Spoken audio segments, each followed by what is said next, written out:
안녕하세요. 여기는 제주살롱입니다. 저는 제주살롱에서 책방 지키고 있는 복집사예요.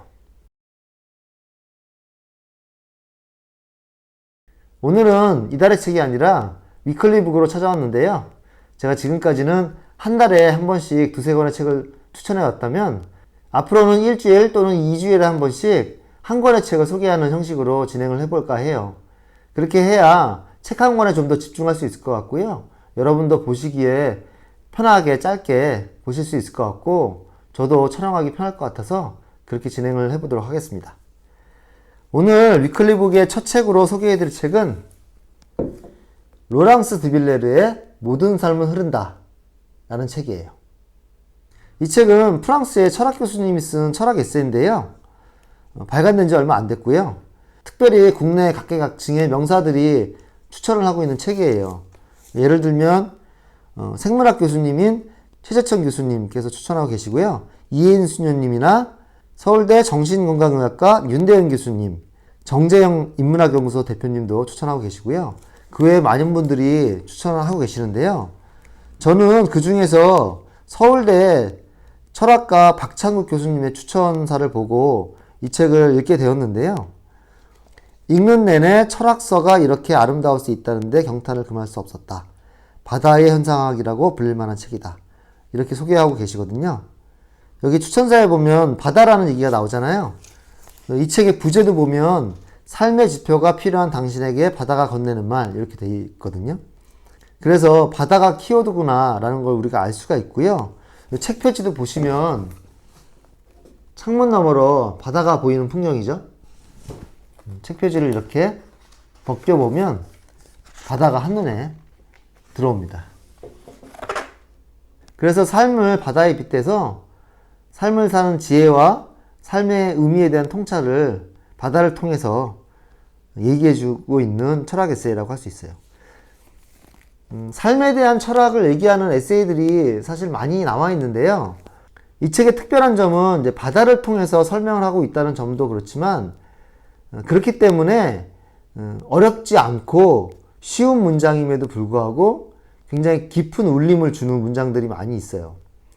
되게 철학자분이 쓴 철학 에세이라고 하면 대중적인 책임에도 불구하고 어려운 개념이 나오거나 문장이 좀 난해하거나 이론이 등장하거나 하는 경우가 있어서 조금 읽기가 어려운 경우도 있고 또 그런 점을 감안해서 쉽게 쓰여진 에세이 같은 경우에는 너무 쉬워서 조금 뻔하거나 아니면은 혹은 나에게 자극이 되는 어떤 깨우침이 별로 없거나 그런 경우가 많은데요. 그래서 철학 에세이라는 장르가 그 쉬운 문장과 어려운 통찰을 동시에 가져가야 되기 때문에 굉장히 쓰기가 어려운 책의 장르라고 할 수 있겠어요. 그런 점에서 봤을 때 이 책은 그 어려운 일을 해내고 있는 책이고요. 바다에 빗대서 예를 들어서 설명해주고 있기 때문에 굉장히 우리가 이해하기 쉽지만 읽다 보면은 우리가 제대로 잘 살고 있는지에 대해서 각성하게 해주는 울림 있는 문장들이 굉장히 많아요. 그래서 그런 명언들로 가득 찬 책이라고 할 수가 있겠고요. 되게 인터넷이나 SNS에 보면은 요즘에 명언들이 되게 많잖아요. 근데 그런 명언들도 너무 많이 넘쳐나다 보니까 명언이 가지고 있는 어떤 그런 깊은 깨우침을 우리가 느끼지 못하고 그냥 글자만 읽고 넘어가는 경우가 많은데 그래서 그런 명언의 홍수의 시대에 명언도 잘 읽는 게 잘 소화하는 게 중요한 것 같아요. 그런 면에서 봤을 때 이 책은 바다라는 하나의 은유화에 글의 맥락이 형성되어 있기 때문에 계속 그런 문장들을 곱씹으면서 내가 소화하면서 읽을 수 있다는 장점이 있어요. 그러면 바다와 삶이 어떻게 비유되고 있는지 사례를 통해서 살펴보도록 하겠습니다. 예를 들면은 밀물과 썰물이란 키워드를 통해서 올라가면 내려갈 때도 있는 법이라고 얘기하고 있고요. 무인도라는 키워드를 통해서 진정한 고독이란 무엇인가를 얘기하고 있고요. 배가 난파됐을 때의 경험을 통해서 위험에 대비하는 자세, 그리고 해적과 해적질이라는 장에서는 다른 사람으로부터 나를 지키기, 그래서 나를 괴롭히거나 나에게 상처를 주는 그런 타인들을 해적에 빗대서 얘기하고 있네요. 항해라는 단어를 통해서 멀리 떠날 수 있는 용기를 얘기해 주고 있는데요. 우리의 삶이 바다에 빗대서 본다면 하나의 바다로 떠나는 항해라고 볼 수 있을 것 같아요. 사실 바다는 우리가 이렇게 풍경으로 바라볼 때는 굉장히 아름답고 평화롭잖아요. 그래서 우리가 항상 가보고 싶은 곳이고 동경하는 그런 여행지기도 하고 한데요. 하지만 막상 바다 속으로 뛰어들어서 수영을 한다든가 배를 타고 나아갔을 때 그때 바다는 그렇게 아름다운 해변과는 다른 모습을 보이죠. 높은 파도가 친다든가 태풍이 불 수도 있고, 그래서 생명의 위협이 될 수도 있고, 위험한 생물들도 많고, 표류하다 보면은 길을 잃을 수도 있고, 곳곳에 나를 위협하고 나의 길을 가로막는 그런 장애로 가득한 그런 위험한 곳이기도 하죠. 근데 그럼에도 불구하고 우리가 이제 그런 장애와 위협을 넘어서야 되고요. 그렇게 넘어서서 항해를 해나갈 때 그때 만나는 풍경이나 자연의 모습들은 굉장히 우리에게 성취감을 주기도 하고 뿌듯함을 주기도 하죠. 그렇게 바다를 헤쳐나갔을 때 나만의 항해길을 만들어갈 수 있는, 그래서 이 바다를 내 것으로 자유의 공간으로 만들어갈 수 있는 그런 곳이기도 하죠. 그래서 이 바다라는 곳이 우리가 살아가는 삶의 무대와 굉장히 비슷하고, 우리가 삶을 살아가는 일이 바다를 항해하는 일과 굉장히 비슷하다. 그래서 삶의 철학을 얘기할 때 바다를 은유로 가져온 것은 굉장히 탁월한 그런 선택인 것 같고요. 그래서 이 책은 삶을 항해로 바라보고 모험을 떠날 것을 권고하고, 그 모험을 하는 와중에 어떤 태도로, 어떤 마음가짐으로 항해를 해야 되는지, 그래서 어떻게 하면 좋은 삶을 살아갈 수 있는지를 충고하는 문장들로 가득합니다. 바다는 인생이다. 파도처럼 넘실거리고 소용돌이 치며 밀물과 썰물처럼 오르락내리락 하지만 곧 잔잔하게 빛을 담아 환하게 빛나는 것. 우리의 삶도 그렇게 소란하게 흐른다. 그래서 바다와 인생이 어떠한 공통점을 가지고 있는지 이런 문장을 보여주면서 책을 열고 있습니다. 여기에 정말 명문장들이 많은데요. 몇 가지 문장들을 소개를 해드리는 것으로, 바다는 자신의 모든 것을 내어주고 포용할 것처럼 보이지만 비밀이 가득하다. 그래서 바다는 언제나 탐구 대상이다. 알 듯 말 듯 하지만 끝을 알 수 없는 깊은 바다에는 눈에 보이지 않는 또 다른 세상이 있고, 항상 변하고 쉴 새 없이 일렁이는 파도는 손으로 잡을 수조차 없다. 때문에 바다를 모르는 사람은 없지만 제대로 아는 사람은 단 한 명도 없다. 이 마지막 문장, 바다를 모르는 사람은 없지만 제대로 아는 사람은 단 한 명도 없다. 이 문장이 저한테는 울림이 굉장히 컸는데요. 여기에 바다에 어떤 단어를 집어넣어도 그 대상에 대해서 우리가 다시 생각해 볼 수 있을 것 같은데요.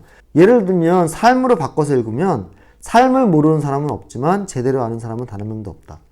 그렇죠. 우리가 매일매일의 일상은 잘 아는 것처럼 살아나가지만 삶은 우리가 제대로 알고 있지 못하죠. 인간도 그렇고 내 주변 사람도 그렇고 내가 하고 있는 일도 그렇고 내가 하고 있는 취미나 잘 알고 있는 것처럼 익숙하게 보지만 제대로 보려면 잘 모르는 경우가 많죠. 그런 의미에서 이 책은 삶에 대해서 우리가 몰랐던 그 속살들을 제대로 알기 위한 노력이라고 할 수 있겠는데요. 세상을 끝없는 말초적인 자극과 흥분으로 채우지 말자. 우리가 보내는 시간을 끝없는 분주함으로 채우지 말자. 혼자 있는 시간 자체를 소중히 하고 고독이 찾아와도 자연스럽게 받아들이자. 흔히 고독이라는 단어에 대해서 우리가 조금 기피하거나 부정적인 그런 느낌을 갖고 있는데요. 사실은 여기서 얘기하는 고독은 외로움이나 소외 같은 타인으로부터 이렇게 격리된 어떤 그런 느낌의 고독이 아니고, 내가 자발적으로 선택한 고독. 그래서 내가 자발적으로 스스로 혼자 있음을 선택해서 나와 마주하는 시간을 얘기하고 있는 것 같아요. 우리가 정말로 고요하게 나 혼자만의 시간을 갖는 그런 때가 많이 없는 것 같아요. 특히나 핸드폰 때문에. 그리고 주변에 구경할 거리, 재밌는 거리가 너무 많기 때문에, 그래서 그런 것들을 계속 찾아다니는 분주한 일상을 보내게 되는데요. 그리고 여기서 말하는 조금 자극적이고 나를 흥분시키는 무엇을 계속 찾게 되죠. 그런데 그런 자극과 흥분이 없는 고요하게 있는 시간, 그래서 나에 대해서, 내 삶에 대해서 돌아보는 시간이 굉장히 없는 것 같아요, 현대인들은. 그런 의미에서 이런 문장들은 우리가 좀 되새길만 하지 않은가라는 생각이 좀 듭니다. 또 다른 문장을 읽어볼까요? 사람들은 현재 직면한 문제를 돌파하기보다 피하는 것을 우선시한다. 예를 들어 직장 내 문제가 있을 땐 가장 먼저 퇴사를 생각하고 인간관계가 풀리지 않을 땐 관계를 정리하려고 한다. 문제를 직시하지 않고 다른 방향으로 해결책을 찾는다. 왜냐하면 그게 가장 쉽기 때문이다. 우리가 힘겨운 일에 부닥쳤을 때는 때로 피하기도 하고 도망가기도 하고 그래서 나를 힘들게 하는 것으로부터 떨어져 나와서 혼자만의 시간을 갖는 그런 위로의 시간도 분명히 필요하죠. 그렇지만 그런 위안의 시간을 갖는 것도 결국에는 어떤 문제와 맞서기 위한 힘을 갖기 위한 하나의 과정이라고 볼 수 있을 때 결국에는 우리가 어떤 문제에 부닥쳤을 때 그 문제의 본질과 정면으로 부딪히고 맞서서 그것을 넘어가든 그것을 해결하든 혹은 피하더라도 피하는 것으로 결정해서 내가 선택해 가야 되는 문제죠.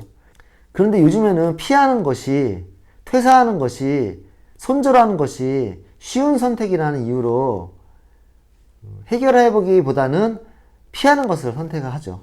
그래서 이렇게 쉬운 선택을 계속 해나가다 보면 결국에 내 인생에 내가 어떤 문제에 부딪혔을 때 계속 피하기만 하는 선택을 할 수밖에 없는, 그래서 결국에는 나약한 나를 마주할 수밖에 없게 되거든요. 그래서 이런 문장들은 조금 힘겹지만 우리가 정면으로 대면해야 되는 문장이 아닌가 싶어요. 그리고 우리가 일상의 관성에 대한 얘기도 있는데요. 우리를 관성에서 빠져나오지 못하게 하는 행동, 감정, 방식이 무엇인지 나열해보자. 변화를 내일 혹은 모레로 미루고 늘 변명하고 일방적으로 사랑하고 혼자 분노한다.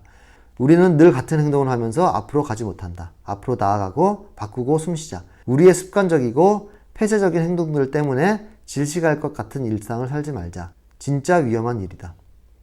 누구나 한 번쯤 생각해 볼 만한 주제죠. 우리가 일상을 살아나가고 일상에 익숙해지고 그래서 좀 안정감 있게 일상을 사는 것도 중요하지만 그런 안정에 우리가 이제 매이다 보면은 계속 변화 없이 똑같은 일상을 살게 되고 그러다 보면은 내가 성장하지 못하고 어느 순간인가 무기력과 이제 권태가 찾아오게 되죠. 그래서 변화란 것은 내가 계속 스스로 만들어 나가야 되고 찾아야 되는 것인데 그것은 또 어려운 일이기 때문에 쉽게 매번 해오던 것을 하다 보면 편할지 모르겠지만 결국에는 인생에 변화가 없고 그래서 성취감도 낮은, 그래서 그런 일상의 반복에 내가 매몰되고 많은 인생을 살게 되죠. 관성이라는 것은 굉장히 무서운 것이고요. 그래서 위험한 것이기도 합니다. 우리가 살아있는 삶, 변화하는 삶을 살지 못하게 하기 때문인데요. 바다에 빗대서 얘기해 본다면 결국에는 바다 한가운데서 표류하게 될 수밖에 없다. 그래서 표류하게 되는 삶이라는 것은 굉장히 위험하다는 것이죠. 또 한 문장을 읽어보겠습니다. 한 시인이 이런 말을 했다. 나를 있는 그대로 받아줘요. 나는 당신이 생각하는 사람이 아니에요. 아니, 나는 당신이 원하는 그런 사람이 아니에요. 이 말을 우리의 슬로건으로 삼는 건 어떨까? 우리는 거절하고 찬성할 수 있는 존재다. 선언은 신이나 규칙이 없어도 알아서 뱃머리를 돌리지 않는가. 남이 만들어 놓은 어떤 규칙이나 시스템에 맞춰서 살고 조직의 원리에 따르게 되고 이렇게 많이 살게 되잖아요. 그런데 바다에 나가게 되면 바다는 너무나도 자유롭고 아무런 규칙과 아무런 시스템이 없기 때문에 내가 선택하는 대로 가는 것이 곧 길이 되고 그것이 곧 나의 항해가 되죠. 하지만 거꾸로 얘기해보면 굉장히 그게 막막한 경험인데요. 어디로 가야 될지 모르고 자칫하면 표류하거나 위험에 처하게 될 수도 있죠. 그래서 이 선언이 가지는 이 자유, 규칙이나 어떤 주변 질서에 얽매이지 않고 내가 알아서 뱃머리를 돌리는 그 배의 선언처럼 그 모든 것을 무시하고 나만의 길을 가라. 주변의 시선을 과감히 벗어 던져라. 이런 얘기를 하고 있습니다. 마지막으로 한 문장만 더 읽어보겠습니다. 진실은 실망스럽거나 거슬리고 슬플 때가 많다. 진실이 즐거움을 줄 때는 거의 없다. 진실은 할리우드 영화처럼 극적이거나 스펙터클하지 않고 시원한 사이다 같지도 않으며 전국만 찌른다. 좋은 말 듣기 좋아하는 우리와는 맞지 않다. 진실은 직설적이고 솔직하며 꾸밈도 양보도 없다. 이러한 진실 앞에서 우리는 우리 본연의 모습과 마주할 때가 많다. 여기서 말하는 이 복잡하고 어렵고 마주하고 싶지 않은, 그렇게 신나고 스펙터클하지 않은 그런 진실을 이 책이 담고 있다고 생각하고요.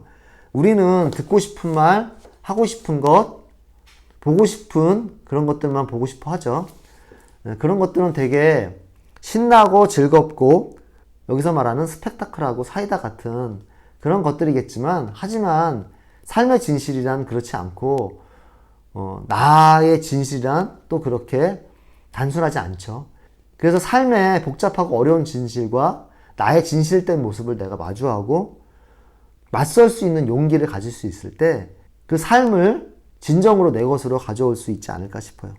그래서 이 책에서는 그런 편하고 감미로운 말이 아니라 바다라는 오묘하고 신비한 삶의 진실, 항해라는 어렵고 힘들지만 모험과 성취로 가득 찬 그런 삶의 길을 찾아나가기를 권고하는 글로 가득 찹니다.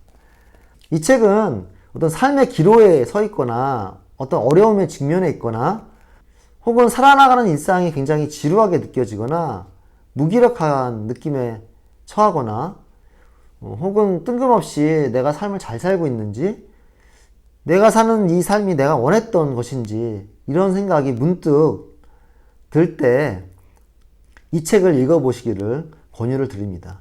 그래서 차근차근 한 문장 한 문장 시간을 들여서 읽다 보면은 내 안에 어떤 변화가 일어나는 것을 느낄 수 있을 것이고요. 정리되는 그런 순간을 맞을 수도 있을 것 같아요.